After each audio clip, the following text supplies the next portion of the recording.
ദശകം 58 ദാവാഗ്നിമോക്ഷം. ത്വയി വിഹരണലോലേ ബാലജാലൈ പ്രലംബ പ്രമഥനസവിളംബേ ധേനവ സ്വൈരചാരാഃ തൃണകുതുകനിവിഷ്ടാ ദൂരദൂരം ചരന്ത്യഃ കിമപി വിപിനമൈഷീ കാഖ്യമേഷാം ബഭൂവുഃ അനധിഗതനിദാഘ ക്രൗര്യവൃന്ദാവനാന്താത് ബഹിരിതമുപയാത കാനനം ദേനവസ്താഃ തവ വിരഹവിഷണ്ണ ഊഷ്മള ഗ്രീഷ്മതാപ പ്രസര വിസരദംഭ സ്യാകുലാസ്തംഭമാപുഃ തദനു സഹസഹായൈ ദൂരമന്വിഷ്യ ശൗരേ ഗളിതസരണി മുഞ്ചാരണ്യ സഞ്ജാതഖേദം പശുകുലമഭിവീക്ഷ്യ ക്ഷിപ്രമാനേതു മാരാത് ത്വയി ഗതവദിഹീഃ സർവദോഗ്നിർജൃംഭേ സകലഹരിദിദീപ്തേ ഘോരഭാങ്കാരഭീമേ ശിഖിനി വിഹിതമാർഗ അർദ്ധദഗ്ധായി വാർത്താഃ അഹഹ ഭുവനബന്ധോ പാഹി പാഹീതി സർവേ ശരണമുപഗതാസ്ത്വാം താപഹർത്താരമേകം അലമലമതിഭീത്യ സർവതോ മീലയധ്വം ദൃശമിതി തവ വാചാ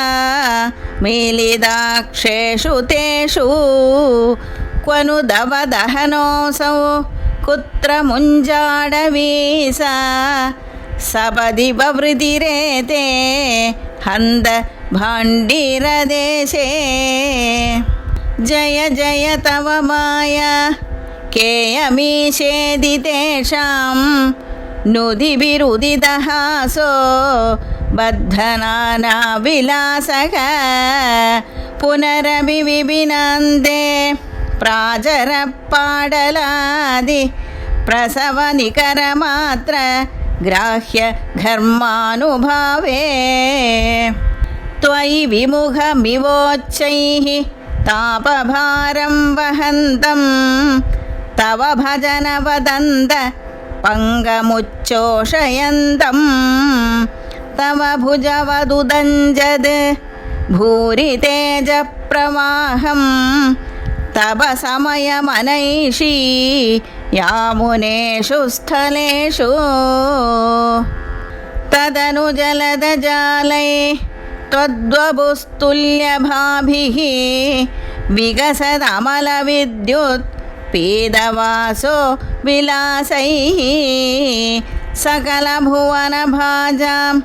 ഹർഷദാം വർഷവേലാം ക്ഷിതിധരകുഹരേഷു സ്വൈരവാസി വ്യനൈഷീഃ കുഹരതലനിവിഷ്ടം ത്വാം ഗരിഷ്ടം ഗിരീന്ദ്രഃ ശിഖികുലനവകേകാ കാഗുഭിः സ്തോത്രകാരീ സ്ഫുടകുടജകദംബ സ്തോമപുഷ്പാഞ്ജലിം ച പ്രവിദധതനുഭേജേ ദേവ ഗോവർദ്ധനോऽസൗ അധ ശരതമുപേതാം താം ഭവദ്ഭക്തചേതോ വിമലസലിലപൂരാം മാനയൻ കാനനേഷു തൃണമമലവനാന്തേ ചാരു സഞ്ചാരയൻ ഗാഃ പവനപുരപദേ ത്വം ദേഹി മേ ദേഹസൗഖ്യം ഗോപികാ ജീവനസ്മരണം ഗോവിന്ദ ഗോവിന്ദ നാരായണ അഖില ഗുരോ ഭഗവൻ നമസ്തേ.